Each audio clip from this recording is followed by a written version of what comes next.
इस एक्ट के तहत जनरल फैज़ हमीद साहब को आज बिल आखिर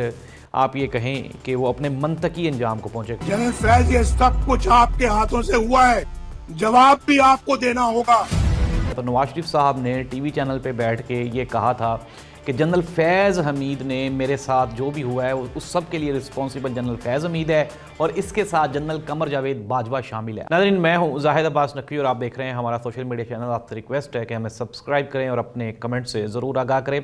रिटायर्ड जनरल फैज़ हमीद साहब को आज उनका जो कोर्ट मार्शल की कार्रवाई थी गुज़श्ता 2 साल से चल रही थी और बिल आखिर आज उन्हें 14 साल की जो कैद की सज़ा है वो सुना दी गई है। और ये जो सज़ा है इसके ऊपर जो जनरल फैज़ हमीद साहब हैं उनके ख़िलाफ़ 4 एलिगेशंस थे। एक तो जो सबसे पहले था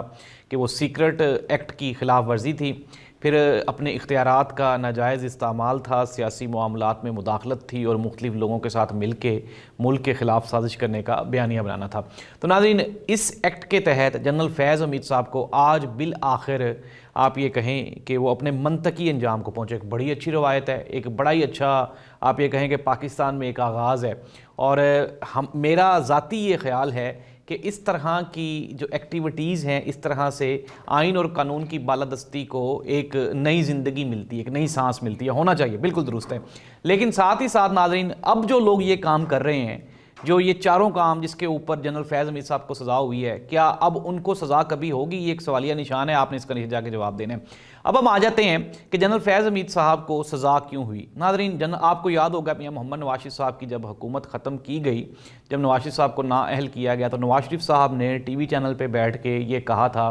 कि जनरल फैज़ हमीद ने मेरे साथ जो भी हुआ है उस सब के लिए रिस्पॉन्सिबल जनरल फैज़ हमीद है और इसके साथ जनरल कमर जावेद बाजवा शामिल है। अब नाज़रीन, एक किरदार को तो सज़ा मिल गई आज और कहा जा रहा है कि मियां मोहम्मद नवाज शरीफ साहब का जो बयानिया था, जो नज़रिया था, जो एंटी इस्टेब्लिशमेंट उनकी जो एक परसेप्शन थी, उनका ख्वाब था, आज वो पाए तकमील तक पहुंचा। लेकिन नाज़रीन, ये ख्वाब अधूरा रहेगा अनटिल अनलेस जब तक जनरल कमर जावेद बाजवा साहब को कानून के कटहरे में खड़ा करके उनको भी उनके किए की सज़ा नहीं सुना दी जाती। नाज़रीन, अब कुछ लोग रिलेट कर रहे हैं कि जनरल कमर जावेद बाजवा साहब जो हैं, चूँकि वो जो किसी शराइत के नतीजे में ये जो मौजूदा जो मिलिट्री इस्टेब्लिशमेंट है मारदे वजूद में आई, तो इसलिए जनरल कमर जावेद बाजवा को इस्तिस्ना दिया जा रहा है। लेकिन नाज़रीन, ये एक सवालिया निशान है, मैं दोबारा फिर कह रहा हूँ, क्यों नहीं उनके ऊपर क्यों नहीं हाथ डाला जा रहा, उनको भी कटहरे में लाया जाए और मियां नवाज शरीफ साहब की जो ख्वाहिश और ख्वाब है, जो उनका बदला है, उसको मुकम्मल तौर पर 100% पाए तकमील तक पहुँचना चाहिए। और ये क्रेडिट जो है ये वाकई नवाज शरीफ साहब को जाता है। नाज़रीन,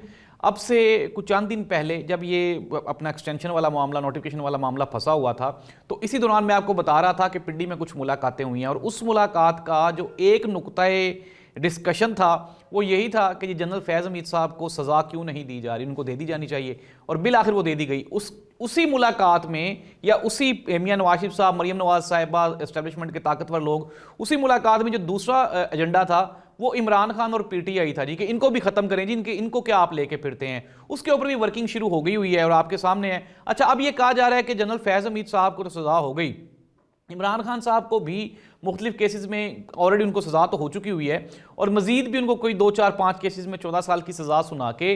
तो ये नाज़रीन, मैं आपको हमारे जो सोर्सेज हैं उनकी खबर बता रहा हूँ कि प्लानिंग ये की जा रही है कि जनरल फैज़ हमीद और इमरान खान, इन दोनों को या तो फिर मिलिट्री की कस्टडी में दे दिया जाए या फिर किसी ऐसी जेल में शिफ्ट कर दिया जाए जहाँ पे ये दोनों जो हैं वो अवे फ्रॉम द सिस्टम, यानी कि सिस्टम से ओझल हो जाएं, नज़रों से ओझल हो जाएं, लोगों की जो डिस्कशन है उससे ओझल हो जाएं और ये वहाँ पे इनको छोड़ दिया जाए। अब सवाल ये पैदा होता है कि नई जेल तो इस तरह की कोई बनाई नहीं जा सकती, तो फिर इसके लिए जो एग्जिस्टेड अपॉर्चुनिटीज़ हैं वो एक तो मच जेल है और फिर ये भी कहा जा रहा है कि जी अटक किले में इनको ट्रांसफ़र कर दिया जाए दोनों को। लेकिन नाज़रीन, मैं आपको ये बताता हूँ कि इमरान खान को आप अटक किले की बजाय बलूचिस्तान की किसी वो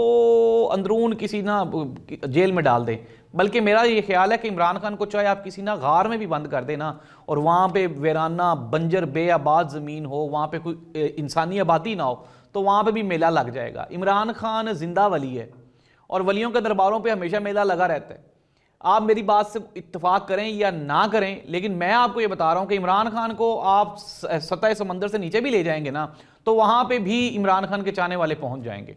और ये कहना कि इमरान खान तक लोग नहीं पहुंचेंगे, इमरान खान का नजरिया मर जाएगा, मैंने आपको कल बताया है कि वो बंदा जो 157 सियासी जमातों के ऊपर भारी है, वो क्या उसका आप हल कर लेंगे? कुछ भी नहीं, 3 सालों से क्रैकडाउन तो कर रहे हैं। अब ये जो ख्वाहिश है ना किसी से मुराद है मियां मोहम्मद नवाज शरीफ साहब की और जो ताकतवर हल्के हैं उनकी, कि जी इमरान खान को भी खुडे लाइन लगाया जाए, इमरान खान को जो है वो सिस्टम से पीछे कर दिया जाए, ये कोशिश की जा रही है। और इसके ऊपर आप ये कहें कि 3 साल से कोशिश की जा रही है, लेकिन इसको मुकम्मल करना, इसको कामयाब इस मंसूबे को बनाना इसलिए नामुमकिन है कि इमरान खान ने जो अपना पॉइंट ऑफ नो रिटर्न बना लिया है, जो डील ना करने का मामला, अगर इमरान खान थोड़ी सी भी लचक दिखा देता, कहीं ना कहीं डील कर जाता, शायद आज वो अपना बनी गला बैठा होता, शायद वो अपने बच्चों के साथ लंदन में बैठा होता। लेकिन फिर ये जो पाकिस्तानी, जो 25 करोड़ पाकिस्तानियों के दिलों में इमरान खान बैठा है ना, जो दिमागों में बैठा है, ये नहीं बैठ सकता था।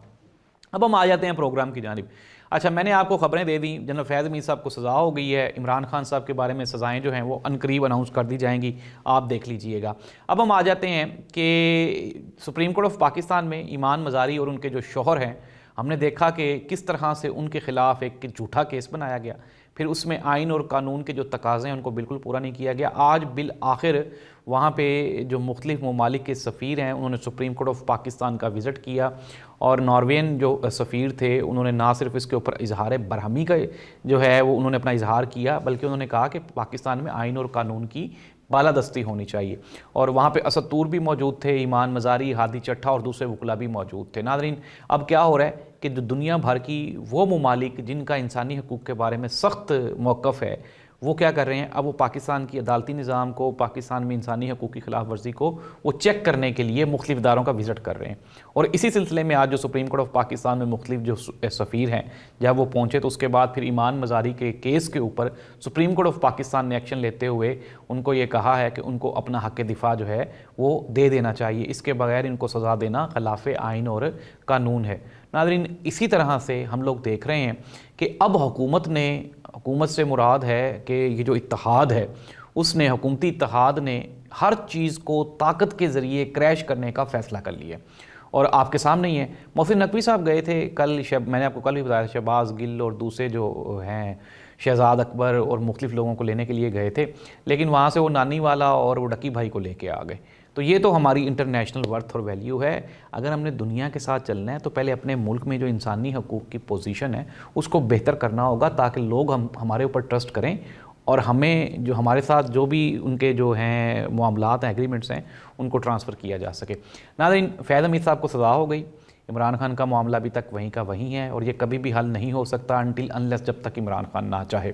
पाकिस्तान में इंसानी हकूक़ को लेके जो बड़ी तंजीमें हैं उनको तहफ़्फ़ुज़ात हैं, और यही वजह है कि पाकिस्तान में आहिस्ता आहिस्ता जो बहरान है वो शिद्दत इख्तियार करता जा रहा है। सियासी अदम इस्तेहकाम और मुआशी अदम इस्तेहकाम की वजह से पाकिस्तान की पोजीशन हर गुजरते हुए दिन के साथ मुश्किल से मुश्किल तरीन होती जा रही है। सियासी बदले तो हम ले लेंगे, लेकिन मुआशी बेहतरी ये एक चैलेंज होगा। इस दुआ के साथ अल्लाह इस मुल्क का हामी नासिर हो। अल्लाह हाफ़िज़।